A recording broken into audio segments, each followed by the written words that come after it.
నమస్తే welcome to non stop 90 Bhagirath case updates సిరిసిల్లలో high tension ధాన్యం కొనుగోళ్ల రచ్చ సీఎం చంద్రబాబు రివ్యూ కేరళంలో కొత్త సర్కార్ వరకట్నం వేధింపులకు బలి సీఎం యోగి వార్నింగ్ మోదీకి మరో గౌరవం ఇజ్రాయెల్ కు ఎక్స్ప్లోజివ్స్ ఇలా బ్రేక్ లేకుండా 90 వార్తలు అందించే నాన్ స్టాప్ 90 కి స్వాగతం తెలంగాణలో సంచలనం సృష్టించిన బండి భగీరథ్ పోక్సో కేసులో పోలీసుల విచారణ ముమ్మరంగా కొనసాగుతోంది. బండి భగీరథ్ స్నేహితుల్ని పోలీసులు ప్రశ్నించారు.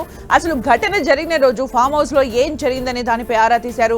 భగీరథ్ స్నేహితుల స్టేట్మెంట్ రికార్డ్ చేశారు. పేట్ బషీరాబాద్ పోలీసులు ఇప్పటికే బాధితురాలి నుంచి కూడా స్టేట్మెంట్ తీసుకున్నారు. దీనిపై మరింత లోతుగా దర్యాప్తు చేయనున్నారు. అటు బండి భగీరథ్ కేసులో మరో కీలక పరిణామం చోటు చేసుకుంది. ఈ కేసులో పేట్ బషీరాబాద్ పోలీసులు కొత్త సెక్షన్ జోడించారు. బాధితురాలి వాంగ్మూలం ఆధారంగా పోలీసులు బిఎన్ఎస్ సెక్షన్ 64 కేసులో చేర్చారు. పలుమార్లు అఘాయిత్యానికి పాల్పడిన ఆరోపణలు ఉన్నప్పుడు ఈ సెక్షన్ ను పెడతారు. ఒకవేళ నేరం రుజువైతే కనీసం 10 ఏళ్లు జైలు శిక్ష లేదా గరిష్టంగా జీవిత ఖైదు పడుతుంది. బీఆర్ఎస్ పై తెలంగాణ బీజేపీ అధ్యక్షుడు రామచంద్రరావు ఫైర్ అయ్యారు. బండి సంజయ్ ను బీఆర్ఎస్ టార్గెట్ చేయడం సరికాదన్నారు. బండి భగీరథ్ కేసును చట్టం చూసుకుంటుందని ఆ వ్యవహారంతో బీజేపీకి సంబంధం లేదని స్పష్టం చేశారు. ముందస్తు బెయిల్ కోసం ప్రయత్నించడం తప్పు కాదని, కాళేశ్వరం కార్ రేసింగ్ కేసులో బీఆర్ఎస్ నేతలు హైకోర్టును ఆశ్రయించలేదా అని ప్రశ్నించారు. బండి సంజయ్ ఎలాంటి తప్పు చేయలేదన్నారు. సిరిసిల్లలో హై టెన్షన్ తలెత్తింది. బీఆర్ఎస్ బీజేపీ ఆందోళన తీవ్ర ఉద్రిక్తతకు దారితీసింది. పరస్పర దాడులు ఘర్షణలతో రణరంగంగా మారింది. ముందుగా నిర్ణయించిన నిరసన కార్యక్రమాల్లో భాగంగా ఇరు పార్టీల నాయకులు కార్యకర్తలు నేతన్న చౌరస్తాకు వెళ్లారు. బండి సంజయ్ కు వ్యతిరేకంగా బీఆర్ఎస్ శ్రేణులు, కేటీఆర్ కు వ్యతిరేకంగా బీజేపీ కార్యకర్తలు నినాదాలు చేశారు. ఇరు వర్గాల మధ్య మాట పెరిగి పరస్పరం దాడి చేసుకున్నారు. అటు సిరిసిల్లలో బీజేపీ బీఆర్ఎస్ శ్రేణుల దాడితో జిల్లా ఎస్పీ మహేష్ స్వయంగా రంగంలోకి దిగారు. భారీగా పోలీస్ బలగాలను మోహరించి పరిస్థితిని సమీక్షించారు. ఇరు పార్టీల నేతలకు, కార్యకర్తలకు ఎంత సర్ది చెప్పినా వినకపోవడంతో పోలీసులు లాఠీ చార్జ్ చేసి ఇరు వర్గాల్ని చెదరగొట్టారు. నిరసనకారుల్ని ఎక్కడికక్కడ అదుపులోకి తీసుకుని పోలీస్ స్టేషన్స్ కి తరలించారు. ఇరు వర్గాల మధ్య వాగ్వాదంతో ట్రాఫిక్ నిలిచిపోయింది. సిరిసిల్లలో తెలంగాణ భవన్ దగ్గర బీఆర్ఎస్ నేతలు భారీ ఆందోళన చేశారు. బండి భగీరథ్ పోక్సో కేసులో మైనర్ బాలికకు న్యాయం జరగాలంటూ ఫ్లెక్సీలు ఏర్పాటు చేశారు. కేంద్ర మంత్రి బండి సంజయ్ కి వ్యతిరేకంగా ర్యాలీలు చేశారు. వారిని అడ్డుకున్న పోలీసులు బీఆర్ఎస్ నేతలు ఏర్పాటు చేసిన ఫ్లెక్సీని తొలగించారు. దీంతో పోలీసులు బీఆర్ఎస్ నేతల మధ్య వాగ్వాదం, తోపులాట చోటు చేసుకున్నాయి. బండి భగీరథ్ కేసుకు సంబంధించి సోషల్ మీడియాలో పోస్టులపై కేసు నమోదు చేసిన సైబర్ క్రైమ్ పోలీసులు దర్యాప్తు ముమ్మరం చేశారు. హైకోర్టు జడ్జిపై ఆరోపణలు చేసిన వారిని గుర్తించే పనిలో నిమగ్నమయ్యారు. వారి ఐపీ అడ్రస్లు సేకరించేందుకు సర్వీస్ ప్రొవైడర్లకు మెయిల్స్ పంపించారు. వివరాలు అందిన తర్వాత నిందితుల్ని గుర్తించి అరెస్ట్ చేస్తామని సైబర్ క్రైమ్ పోలీసులు ప్రకటించారు. తెలంగాణలో ధాన్యం కొనుగోళ్లపై మాటల మంటలు కొనసాగుతున్నాయి. కేంద్రం నిర్లక్ష్యం కారణంగానే రైతులు కష్టాలు పడుతున్నారని మంత్రి తుమ్మల నాగేశ్వరరావు ఆరోపించారు. వారి విధానాలే అన్నదాతల పాలిటే శాపంగా మారాయని విమర్శించారు. కేంద్రమే ధాన్యం సేకరిస్తుందనే అబద్ధమైన మంత్రి తుమ్మల వాస్తవాన్ని బీజేపీ నేతలు వక్రీకరిస్తున్నారని తెలిపారు. వారికి కనీస మద్దతు ధర కల్పించాలని డిమాండ్ చేశారు. ధాన్యం కొనుగోలు చేయడం లేదంటూ బీజేపీ నేతలు తమ ప్రభుత్వంపై విమర్శలు చేయడాన్ని మంత్రి అడ్లూరి లక్ష్మణ్ తప్పుపట్టారు. పెద్దపల్లి జిల్లా ధర్మారం మండలం మల్లాపూర్లో ధాన్యం కొనుగోలు కేంద్రాన్ని పరిశీలించిన అడ్లూరి కేంద్ర మంత్రి కిషన్ రెడ్డి ప్రభుత్వానికి రాష్ట్ర పరిస్థితుల్ని వివరించాలన్నారు. ఎఫ్సీఐ ద్వారా బియ్యం సేకరణ చేయించాల్సింది పోయి తమపై తప్పుడు ఆరోపణలు చేస్తున్నారని మండిపడ్డారు.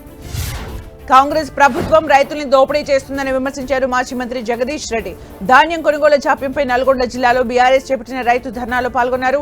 పంటలు పండించడానికి నానా తిప్పలు పడుతున్న రైతులకు ధాన్యాన్ని అమ్ముకోవాలన్న తీవ్ర ఇబ్బందులు తప్పట్లేదని అన్నారు. ధాన్యం కొనుగోళ్ల పేరుతో దళారుల్ని మధ్యవర్తులుగా పెట్టి జిల్లా మంత్రులు దోపిడీకి పాల్పడుతున్నారని ఆరోపించారు.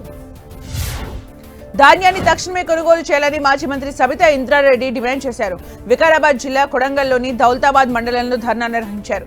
ప్రభుత్వం వారి మానసిక క్షోభకు గురి చేస్తోందని ఆవేదన వ్యక్తం చేశారు. అన్నదాతలకు అన్యాయం చేసేందుకు ప్రయత్నిస్తోందని ఆరోపించిన సబిత ముఖ్యమంత్రి నియోజకవర్గంలోనే ఇలా ఉంటే రాష్ట్రం పరిస్థితి ఏంటని ప్రశ్నించారు.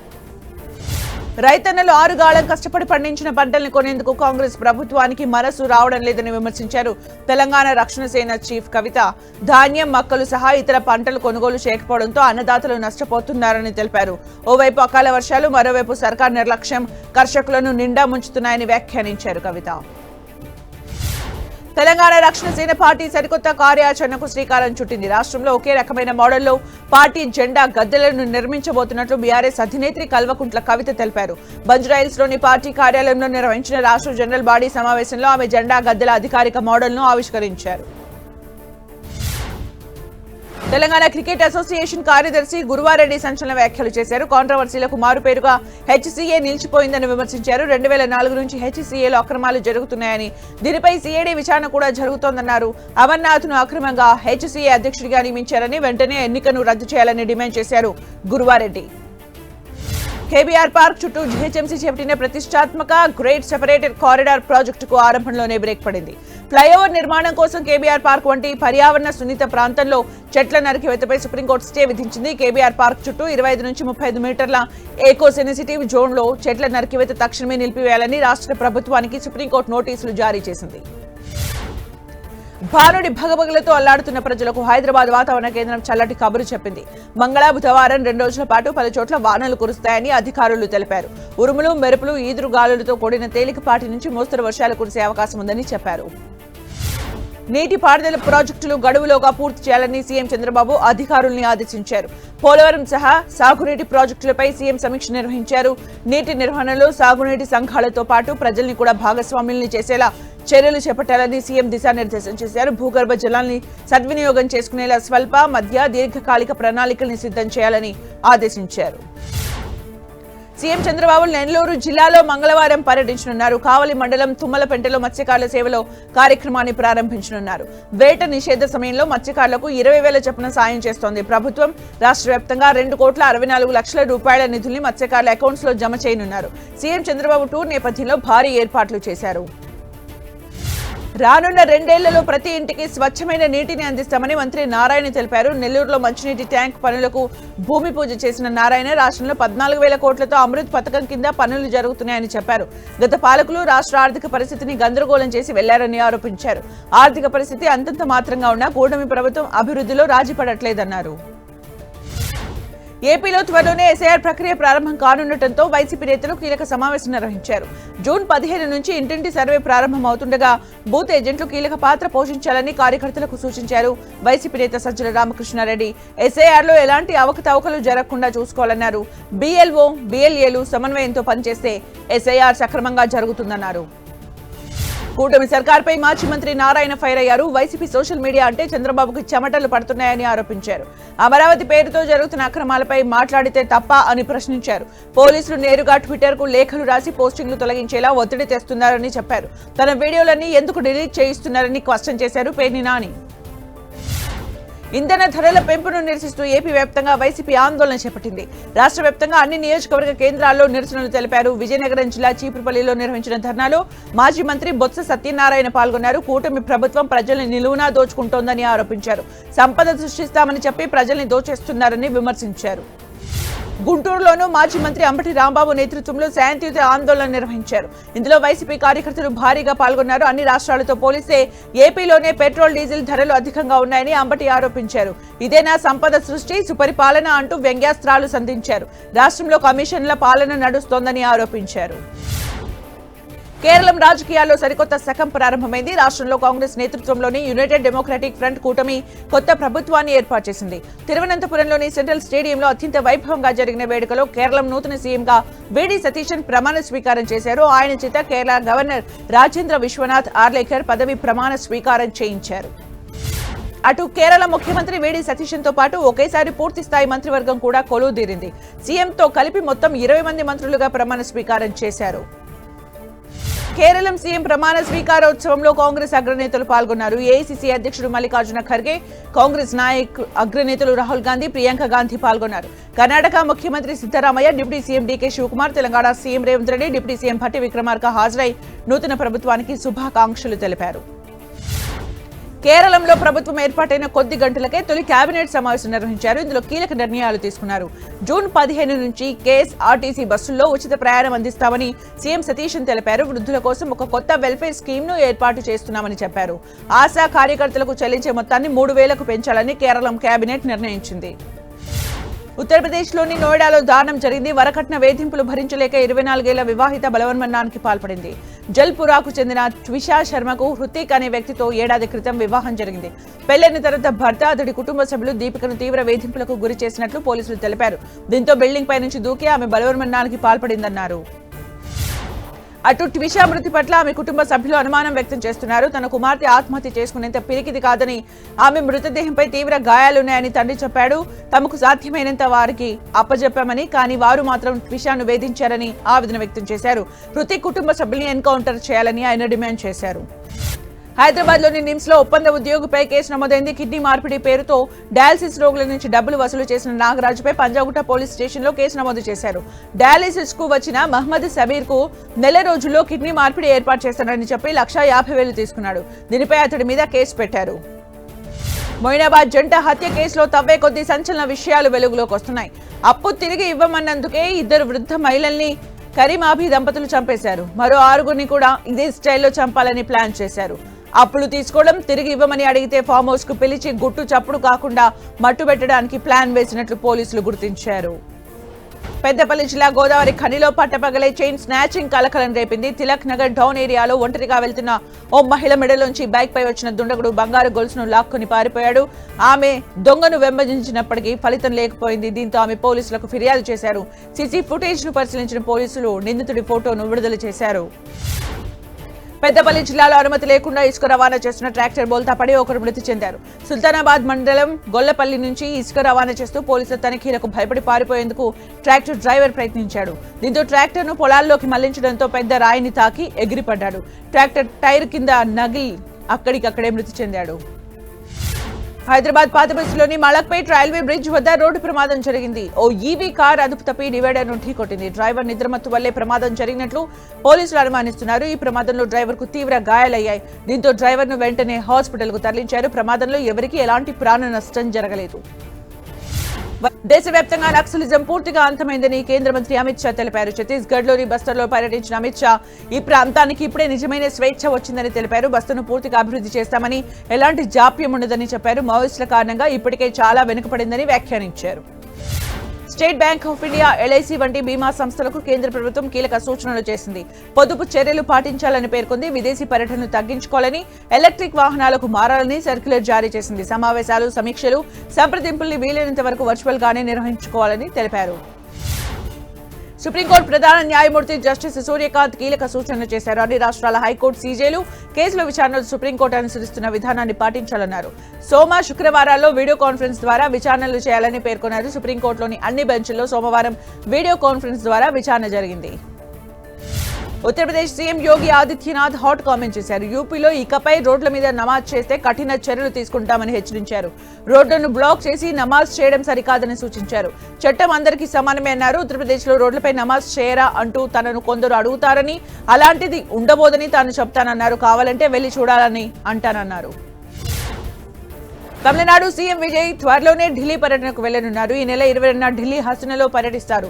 3 రోజుల పాటు పర్యటన కొనసాగనుంది. ఈ టూర్లో భాగంగా ప్రధాని మోదీతో పాటు సీనియర్ కేంద్ర మంత్రుల్ని కలుస్తారు. శ్రీలంక జలాల సమీపంలో తమిళనాడు మత్స్యకారులపై జరుగుతున్న దాడులు, నిర్బంధాలు, కీలక అభివృద్ధి ప్రాజెక్టుల కోసం కేంద్ర సహాయాన్ని విజయ్ కోరనున్నట్లు సమాచారం.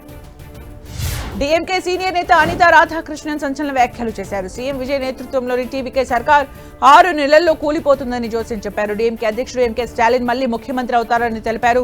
టీవీకే ప్రభుత్వం మరో 4 నెలలు మాత్రమే మనుగడ సాగిస్తుందని, ఆధవ్ అర్జునకు ధైర్యం ఉంటే తన ఎమ్మెల్యే పదవికి రాజీనామా చేయాలని సవాల్ విసిరారు.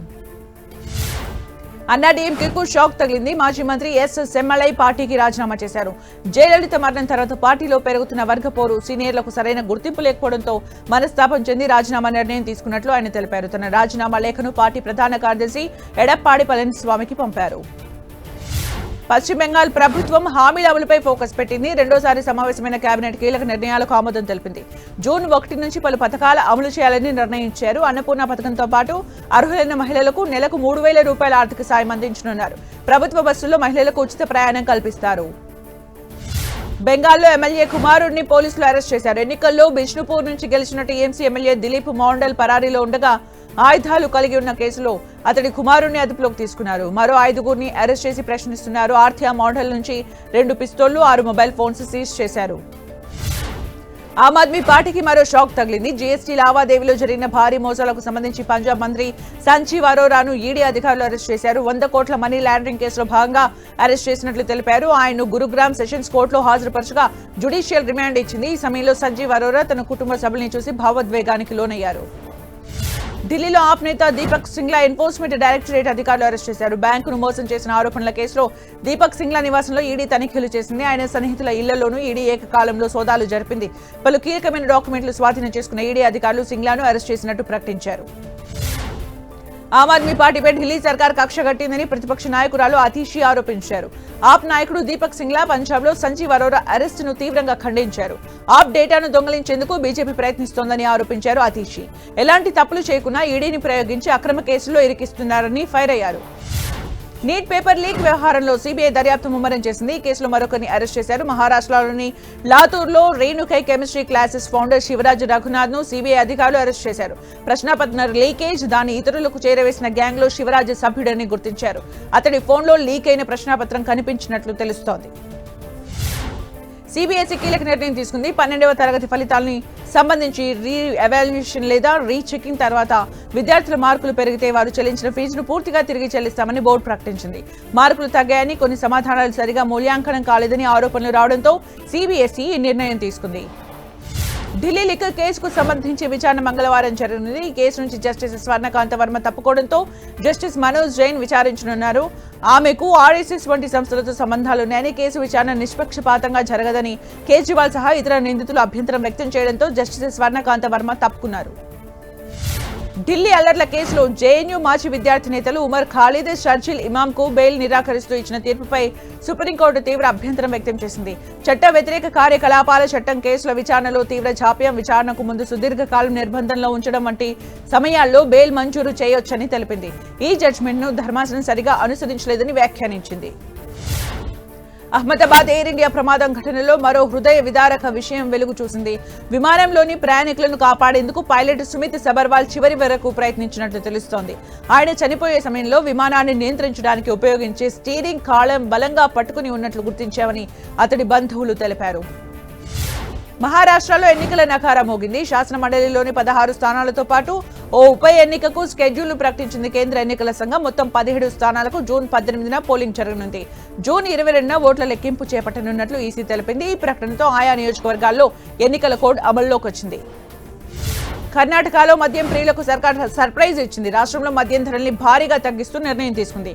భారతదేశంలోనే మొట్టమొదటిసారిగా ఆల్కహాలిన్ బెవరేజ్ ఆధారిత ఎక్సైజ్ డ్యూటీ మోడల్ను అమల్లోకి తీసుకొచ్చింది. మద్య నియంత్రణ పన్నుల్ని హేతుబద్ధీకరించి సామాన్య వినియోగదారులకు అందుబాటు ధరల్లో నాణ్యమైన మద్యాన్ని అందించడమే లక్ష్యంగా ప్రభుత్వం ఈ నిర్ణయం తీసుకుంది.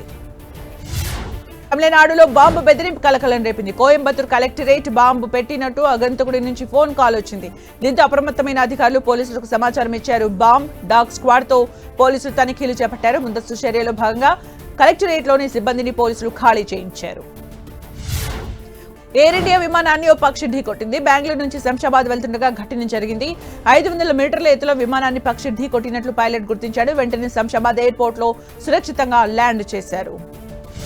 బీహార్లో ప్యాసింజర్ ట్రైన్లో ప్రమాదం జరిగింది. ససారం పాట్నా ఫాస్ట్ ప్యాసింజర్ ట్రైన్లో ప్రమాదశాత్తు మంటలు చెలరేగాయి. దీంతో ప్లాట్ఫామ్ పై ఉన్న ప్రయాణికులు భయాందోళనకు గురయ్యారు. సమాచారం అందుకున్న అగ్నిమాపక సిబ్బంది మంటల్ని అదుపు చేశారు. అప్పటికే బోగి మొత్తం కాలిపోయింది. ఉత్తరప్రదేశ్లోని ప్రయాగ్రాజ్లో అగ్ని ప్రమాదం జరిగింది. సివిల్ లైన్స్ లోని ఓ హోటల్లో మంటలు చెలరేగాయి. ఉవ్వెత్తున ఎగిసిపట్టడంతో పలువురు భయాందోళనకు గురయ్యారు.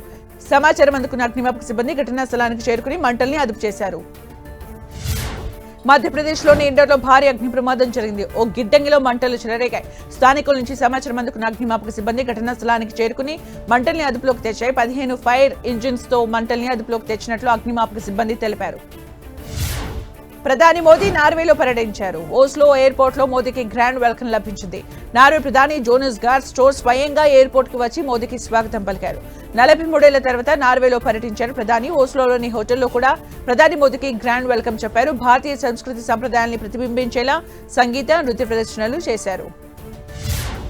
ప్రధాని మోదీకి అరుదైన గౌరవం దక్కింది. నార్వేకు చెందిన అత్యున్నత పురస్కారం లభించింది. Grand cross of royal Norwegian order పురస్కారాన్ని మోదీ అందుకున్నారు.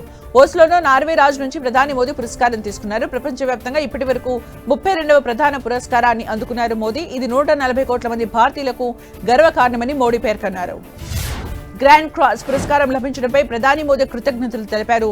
ఇది రాయల్ ఆర్డర్ ఆఫ్ మెరిట్ లో అత్యున్నత శ్రేణి పురస్కారమని చెప్పారు.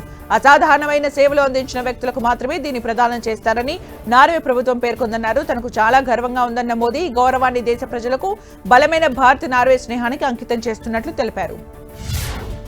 అటు నార్వే ప్రధాని స్టోరేతో ప్రధాని మోదీ సమావేశమయ్యారు. రెండు దేశాల మధ్య ద్వైపాక్షిక సంబంధాలపై చర్చించారు. భారత్ నార్వే మధ్య సంబంధానికి తాము హరిత వ్యూహాత్మక భాగస్వామ్య రూపాన్నిస్తున్నామని మోదీ తెలిపారు. ఇస్రో నార్వేజియన్ అంతరిక్ష సంస్థ మధ్య అవగాహన ఒప్పందం జరిగిందని, అంతరిక్ష రంగంలో తమ సహకారానికి ఒక కొత్త కోణాన్ని జోడిస్తుందని చెప్పారు. పహల్గామ్ ఉగ్రదాడి అనంతరం భారత్ కు మద్దతుగా నిలిచిన నార్వేకు ప్రధాని మోదీ కృతజ్ఞతలు తెలిపారు. ప్రపంచవ్యాప్తంగా రాజకీయ ఆర్థిక అస్థిరత పెరుగుతున్న సమయంలో భారత్ యూరప్ భాగస్వామ్యం మరింత కీలకమైందని పేర్కొన్నారు. భారత్లో green energy, shipping, blue economy, digital technology రంగాల్లో పెట్టుబడులు పెట్టాలని ప్రధాని మోదీ ఆహ్వానించారు. భారత్లో మీడియా స్వేచ్ఛపై డచ్ ప్రధాని రాబ్ చెటిన్ వ్యాఖ్యలను విదేశాంగ శాఖ తోసిపుచ్చింది. అవి పూర్తిగా అవగాహన రాహిత్యంతో చేసినవని తెలిపింది. డచ్ జర్నలిస్టులు అడిగిన ప్రశ్నలకు సూటిగా సమాధానం చెప్పిన భారత విదేశాంగ శాఖ ప్రతినిధి 140 మంది కోట్ల జనాభాతో వివిధ జాతులు, మతాలు, భాషలు, ఆహారం సమ్మిళితమైన దేశం తమదన్నారు. యుఏఈలోని బరాకా అణు విద్యుత్ కేంద్రం లక్ష్యంగా జరిగిన డ్రోన్ దాడిపై భారత్ స్పందించింది. ఇటువంటి దాడులు ఏమాత్రం ఆమోదయోగ్యం కాదని తెలిపారు. ఇరు పక్షాలు సంయమనం పాటించాలని భారత విదేశాంగ శాఖ ప్రతినిధి రణధీర్ జైస్వాల్ తెలిపారు. ఇవి ప్రమాదకరమైన పరిణామాలకు దారితీస్తాయని పేర్కొన్నారు. తక్షణమే ఇరు పక్షాలు సంయమనం పాటించాలని సూచించారు. కేంద్ర ప్రభుత్వం సంచలన ప్రకటన చేసింది. అమెరికా ఆంక్షల సడలింపు ఉన్నా లేకపోయినా రష్యా నుంచి చమురు కొనుగోళ్లు కొనసాగుతాయని స్పష్టం చేసింది. రష్యా పెట్రోలియం ఉత్పత్తులపై అమెరికా ఆంక్షల మినహాయింపు గడువు ముగిసిన నేపథ్యంలో దీనిపై క్లారిటీ ఇచ్చింది. అమెరికా ఆంక్షలు ఎలాంటి ప్రభావం చూపలేదని పేర్కొంది. మిడిల్ ఈస్ట్ యుద్ధంలో ఏ క్షణం ఏం జరుగుతుందో టెన్షన్ నెలకొంది. ట్రంప్ వార్నింగ్స్ ఇస్తుండటంతో హర్ముజ్ పై మరింత పట్టు సాధించేందుకు ఇరాన్ సిద్ధమవుతున్నట్లు తెలుస్తోంది. ఈ జలసంధి కింద ఉన్న సముద్ర గర్భ ఇంటర్నెట్ కేబుల్స్ పై ఫీజులు వసూలు చేయాలని టెహ్రాన్ ప్రణాళికలు వేస్తోందని సమాచారం. సౌదీ అరేబియాకు 8,000 మంది సైనికుల్ని పాకిస్తాన్ పంపించింది. 16 యుద్ధ విమానాలతో కూడిన స్క్వాడ్రన్ వాయు రక్షణ వ్యవస్థను ఏప్రిల్లోనే సౌదీకి తరలించినట్లు పాక్ ఉన్నతాధికారులు తెలిపారు. పాక్ బలగాలను సౌదీ సరిహద్దుల్లో మోహరించనున్నట్లు తెలుస్తోంది. అమెరికాలోని బిజినెస్ స్కూల్స్ ట్యూషన్ ఫీజులో భారీ తగ్గింపులు, స్కాలర్షిప్లు అందిస్తున్నాయి. ఏఐ రాకతో జాబ్ మార్కెట్ ప్రభావితం అవుతుందన్నందున బిజినెస్ కోర్సులకు దరఖాస్తులు తగ్గాయి. ఎంబీఏ విషయంలో అభ్యర్థులు పునరాలోచిస్తుండటంతో ఈ పరిస్థితి నెలకొంది. చైనాకు చెందిన మొబైల్ తయారీ సంస్థ రియల్మీ యూజర్స్ కు షాక్ ఇచ్చింది. తన 16 సిరీస్ స్మార్ట్ ఫోన్ ధరల్ని పెంచింది. మిడ్ రేంజ్ సెగ్మెంట్ లోని అన్ని వేరియంట్ల ధరల్ని 1000 నుంచి 3000 వరకు సవరించింది. పెరిగిన ధరలు అమల్లోకి వచ్చాయి. చాట్ జీపీటీ ఇమేజెస్ 2.0 భారతీయులు తెగ వాడేస్తున్నారు. ఈ సరికొత్త ఇమేజ్ జనరేషన్ టూల్ సాయంతో ఇప్పటి వరకు 100 కోట్లకు పైగా చిత్రాల్ని సృష్టించారని open AI CEO Sam Altman తెలిపారు. బీసీసీఐకు ఓటు లభించింది. బీసీసీఐ ఆర్టీఏ పరిధిలోకి రాదని సిఐసి క్లారిటీ ఇచ్చింది. జాతీయ, అంతర్జాతీయ క్రికెట్ టోర్నమెంట్ల కోసం బీసీసీఐ భారత్కు ప్రాతినిధ్యం వహించడానికి ఆటగాళ్లను ఎంపిక చేయడానికి గల నిబంధనలు, అధికారాలకు సంబంధించిన సమాచారాన్ని కోరుతూ దాఖలైన అప్పీల్ను కమిషన్ కొట్టేసింది.